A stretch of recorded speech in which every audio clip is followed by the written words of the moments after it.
इन दोनों नोटों में कागज का वजन बराबर है, लेकिन एक हमारी जिंदगी बदल सकता है और दूसरा सिर्फ चाय समोसे का बिल भरता है। हम में से कुछ लोग इस बड़े वाले नोट को जेब में भरते चले जा रहे हैं और बाकी लोग यही छोटा नोट ढूंढते रहते हैं। आखिर क्यों?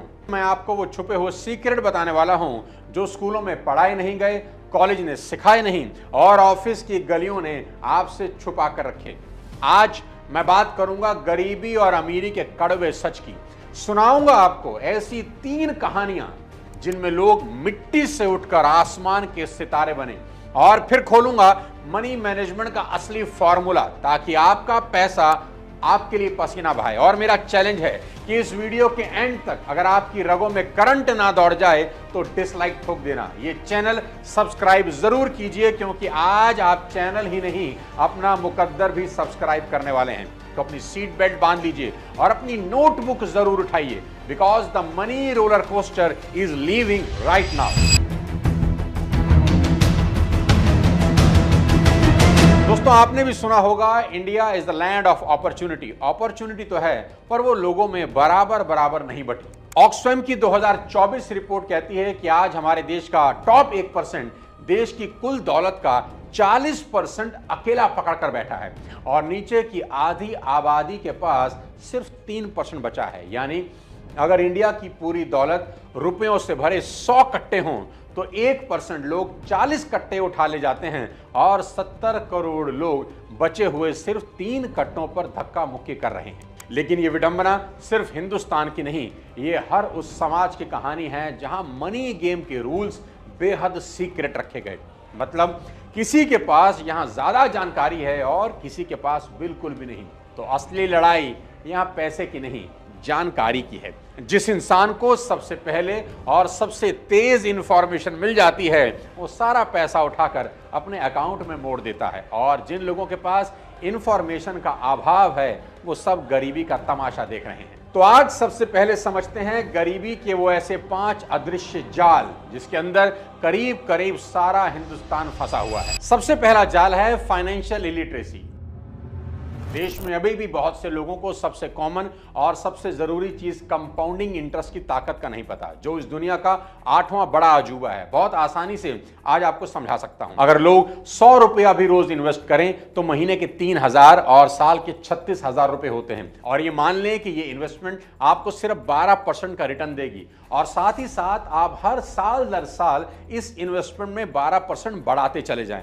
आप हैरान हो जाएंगे, 30 साल के बाद आपको 3 करोड़ रुपए मिल जाएंगे। सिर्फ 100 रुपए से शुरुआत करके भी कोई 3 करोड़ रुपए बना सकता है, पर कोई इन्वेस्ट करे तभी तो। दूसरा जाल है इंस्टेंट ग्रेटिफिकेशन, यानी EMI है ना। ये लोग आज भी अपनी डिजायर को डेप्ट से पूरा करते हैं, यानी आमदनी अठन्नी, खर्चा रुपया, आज लुटाओ कल चुकाओ, क्रेडिट कार्ड जिंदाबाद। ये लोग 30% का सालाना इंटरेस्ट जाने अनजाने में भर रहे हैं, पर समझाए कौन। तीसरा जाल है हाई डिपेंडेंसी रेशो। मतलब घर में एक कमाने वाला है और 4 खाने वाले। बाकियों से कहिए कि पैसा कमाने के लिए काम क्यों नहीं करते, तो जवाब आता है, अजी हम तो आज तक घर से बाहर ही नहीं गए, हमें तो कुछ पता ही नहीं। भाई वाह, फोन तो सबको चाहिए, टीवी भी सबको देखना है, खाना भी सबको खाना है, बस बाहर जाकर काम नहीं करना। अरे भाई, आपने इतनी मेहनत से पढ़ाई की है, डिग्रियां ली हैं, उन्हें निकालो और काम पर लगाओ। वो जमाने गए जब एक लाता था और सब खाते थे। आज अच्छा जीवन जीना है तो सबको हाथ बटाना ही होगा। चौथा जाल है लैक ऑफ सोशल कैपिटल। कहते हैं ना कि आपकी नेटवर्क ही आपका नेटवर्थ होती है, और अगर नेटवर्क नहीं तो नेटवर्थ कहां से होगी। आज के इस दौर में रिलेशनशिप और रेफरेंस बिजनेस बिल्ड करने के सबसे 2 कारगर हथियार हैं। जीवन में अगर गरीबी की चादर उतार फेंकनी है तो आपको बाजार में लोगों के साथ हेल्दी रिलेशनशिप बिल्ड करने होंगे। लेकिन दिक्कत क्या है जानते हैं? लोगों ने ना तो पैसे बनाए हैं और ना ही लोगों से अच्छे संबंध। और 5वां जाल है लर्न्ड हेल्पलेसनेस। मतलब हमसे ना हो पाएगा की आदत जो पीढ़ियों से चली आ रही है कि ये हम कैसे कर सकते हैं, आज तक हमारे परिवार में किसी ने नहीं किया, हमारे मतलब का काम नहीं है, वगैरह वगैरह। वीडियो को पॉज करिए और आप कमेंट बॉक्स में लिखिए कि इन 5 में से कौन सा जाल अभी आपकी टांग खींच रहा है, और ये भी लिखिए कि कल से उस जाल को काटने के लिए आप कौन सा एक्शन लेने वाले हैं। अब आपसे एक सवाल पूछता हूं, जिन लोगों को आप अमीर देखते हैं क्या वो लोग पैदा ही अमीर हुए थे? नहीं ना। सबसे बड़ा झूठ जो हमने मान लिया है वो ये है कि अमीर पैदा होते हैं, पर फैक्ट कुछ और ही बताते हैं। फोर्ब्स बिलियनियर लिस्ट 2025 के 2755 अरबपतियों में 2000 से ज्यादा सेल्फ मेड टैग रखते हैं, यानी वो फर्स्ट जनरेशन बिलियनियर हैं। उन्होंने अपने हाथों से अपना मुकद्दर खुद लिखा है। हमारे यहां धीरू भाई अंबानी ने पेंसिल बेचकर शुरुआत करी, कल्पना सरोज ने सिलाई मशीन से, रितेश अग्रवाल ने सस्ते लॉज से, और ये लिस्ट बहुत लंबी है। यानी प्रॉब्लम पैसे की नहीं, प्रॉब्लम है अपॉर्चुनिटी को पकड़ने की। प्रॉब्लम यह है कि मौका हमारे सामने होता है, बस हम पहचान नहीं पाते। और कुछ लोग ऐसे हैं जिन्होंने अपॉर्चुनिटी देखी और उसी के ऊपर पैसों का पहाड़ खड़ा कर दिया। आज मैं आपको 3 असली कहानियां सुनाने वाला हूं और मैं चाहता हूं कि एक एक कहानी सुनते वक्त आप गेम खेलें। गेम क्या है? हर कहानी में नोट करें कि अपॉर्चुनिटी कहां दिखी और एक्शन क्या लिया, क्योंकि यही 2 पॉइंट आपके और आपके अगले बैंक बैलेंस के बीच का फासला तय करेंगे। सबसे पहले कहानी है अपने धीरू भाई अंबानी की। 1948 गुजरात के चोरवाड़ से निकला 17 साल का लड़का जेब में बस स्कूल की मार्कशीट और दिल में तूफान लिए पहुंचता है यमन के पेट्रोल पंप पर।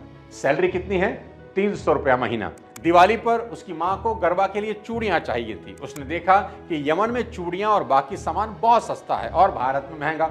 उसने कंपनी से छुट्टी ली, चूड़ियां, ड्राई फ्रूट, मसाले सब खरीदे, भारत लौटा। किया क्या जानते हैं? सब सामान बेच दिया।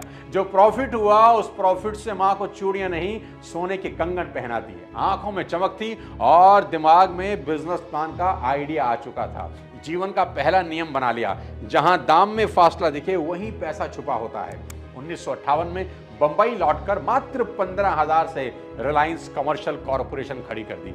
2 कुर्सियां, 1 टेलीफोन और मन में अरब सागर जितना आत्मविश्वास। देखते ही देखते ओनली विमल ब्रांड ने हिंदुस्तान की दुकानों पर लंबी कतार लगा दी। पॉलिस्टर सूट का सपना हर मिडिल क्लास फैमिली को दिखने लगा। फिर 1977 धीरू भाई ने बॉम्बे स्टॉक एक्सचेंज में इतिहास रच दिया। 3.5 लाख छोटे इन्वेस्टर को शेयर देकर पहली बार आम हिंदुस्तानी को कंपनी का मालिक बना दिया। Day 1 of Reliance Power IPO had a rush never seen before. 1985 का पेट्रोकेमिकल कॉम्प्लेक्स, हजारों किलोमीटर पाइप नेटवर्क, फिर जामनगर रिफाइनरी जो दुनिया की सबसे बड़ी रिफाइनरी थी, जहां हर 18 सेकंड में 1 बैरल तेल तैयार होता था। He was absolutely clear that he wanted to build the world's biggest refinery. और 2002 तक रिलायंस वही कंपनी थी जो भारत के कुल पेट्रोकेमिकल एक्सपोर्ट का 5वां हिस्सा अकेले एक्सपोर्ट करती थी। सबक एकदम साफ, छोटा मुनाफा मत गिनो, बड़ा प्राइस गैप ढूंढो, भीड़ जहां रुकती है वहां से आगे सोचो, और जिस दिन सपने को शेयर करोगे दुनिया पूंजी लेकर खुद दरवाजे पर आएगी। यही धीरू भाई की चूड़ियों से रिफाइनरी की यात्रा है। एक आदमी, एक डिफरेंस और एक आग जिसने बाजार की परिभाषा बदल दी। इस कहानी में कहां अपॉर्चुनिटी थी और धीरू भाई अंबानी ने क्या एक्शन लिया, कमेंट में जरूर बताना। अब दूसरी कहानी है कल्पना सरोज की। महाराष्ट्र के अकोला जिले के रोपड़खेड़ा गांव में 1961 में जन्मी कल्पना सरोज, जिनका 12 साल की छोटी सी उम्र में बाल विवाह कर दिया गया। मुंबई की झोपड़ी में घरेलू हिंसा की विक्टिम थी। 14 साल की उम्र में उन्होंने आत्महत्या की कोशिश की। मैंने पॉइजन पी लिया। पॉइजन पीने के बाद भी मैं मर नहीं सकी, मुझे बचा लिया गया। जिंदगी ने हर पन्ना काला लिख दिया। आप सोचते होंगे कि अंत बड़ा ट्रेजिक हुआ होगा, नहीं। 2013 में उन्हें पद्मश्री दिया गया।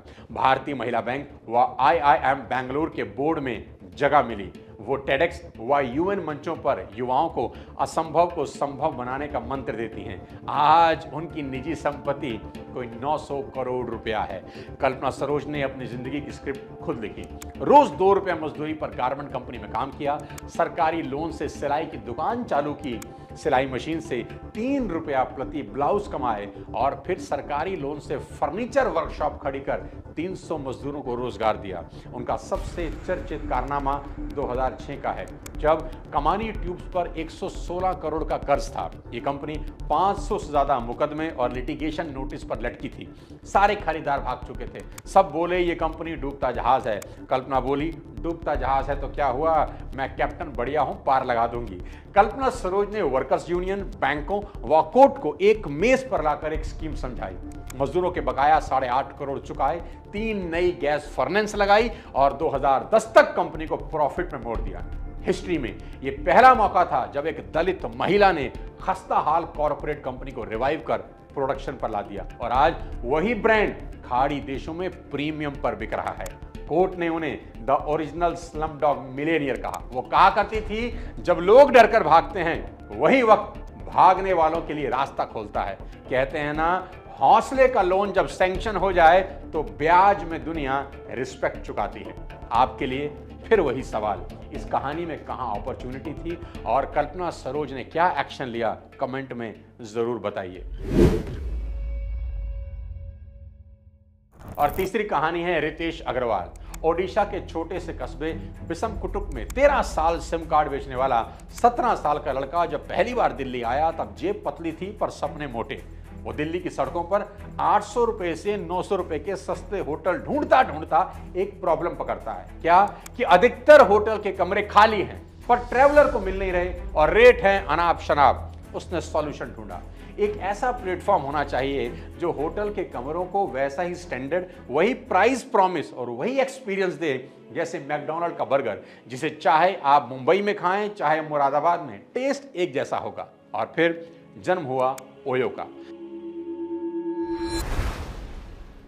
दोस्तों 2025 तक ओयो 80 से ज्यादा देशों में 1,57,000 होटलों से पार्टनरशिप करके 4 करोड़ से ज्यादा पैसेंजर को चीपेस्ट रूम प्रोवाइड करा चुका है।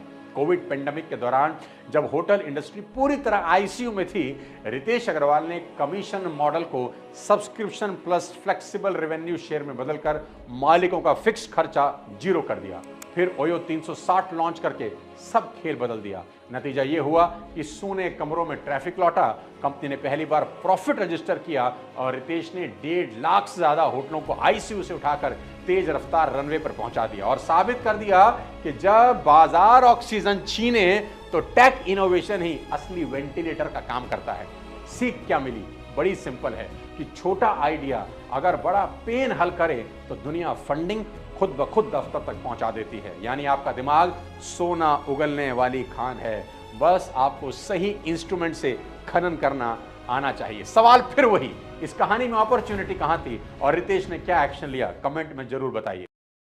तो दोस्तों, पेट्रोल पंप का सेल्समैन, स्लम की सिलाई मास्टर और सस्ते हॉस्टल का घुमक्कड़, तीनों ने प्रूव किया कि सर्कमस्टांसेस हमसे बड़े नहीं, हमारे फैसले बड़े होते हैं। अगर ये इंस्पिरेशनल कहानियां भी आपकी रगों में आग नहीं लगाती तो शायद आपका वाईफाई ही स्लो है। वीडियो दोबारा प्ले कर लीजिए।